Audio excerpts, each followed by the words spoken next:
ఆగు పెద్దారెడ్డి యాడికి పోయేది అంటూ యాడికి మండల కేంద్రానికి వెళ్తున్న కేతిరెడ్డి పెద్దారెడ్డిని అడ్డుకున్నారు పోలీసులు. దేవుడు వరమిచ్చినా పూజారి కరుణించలేదన్న చందంగా తయారైంది వైసీపీ నేత కేతిరెడ్డి పెద్దారెడ్డి పరిస్థితి. కోర్టు అనుమతి ఇచ్చినా పోలీసులు తనను అడుగడుగునా అడ్డుకుంటున్నారని మండిపడ్డారు పెద్దారెడ్డి.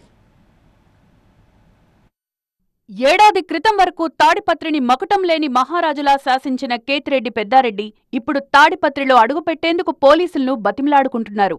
రిక్వెస్ట్ చేసినా కూడా పోలీసులు తనను వెన్నుపోటు దినం కార్యక్రమంలో పాల్గొనకుండా అడ్డుకున్నారని ఆగ్రహం వ్యక్తం చేశారాయన. తాడిపత్రి నియోజకవర్గం యాడికిలో వెన్నుపోటు దినం కార్యక్రమం నిర్వహించాలని వైసీపీ నేతలు నిర్ణయించారు. ఎల్లనూరు మండలం తిమ్మంపల్లి నుంచి తాడిపత్రి నియోజకవర్గం యాడికి బయలుదేరారు కేతిరెడ్డి పెద్దారెడ్డి.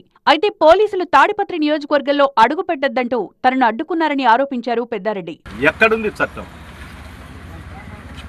ఈ అరాచకం అనేది ఎక్కడన్నా జరుగుతుందో లేదో నాకు తెలిసి రాయలసీమలో నాకు జరుగుతున్నటువంటి అన్యాయం ఎవరికి జరగలేదనేది నేను ఆలోచన చేస్తాను. అనుచరులను ఇబ్బంది పెడతారు, సానుభూతి పరులను ఇబ్బంది పెడతారు, కేసులు పెడతాం, ఎక్స్ఎమ్మెల్యే ఎండితో తిరిగితే అంటారు. తాడిపత్రి నియోజకవర్గానికి వెళ్లేందుకు తనను కోర్టు అనుమతించిందన్నారు కేతిరెడ్డి పెద్దారెడ్డి. అయినా పోలీసులు తనను అడ్డుకుంటున్నారని ఆవేదన వ్యక్తం చేశారు. కోర్టు ఆర్డర్ ఆయన ఒబే చేయమని అడుగుతా తప్ప నాకు ఎలాంటిది లేదు.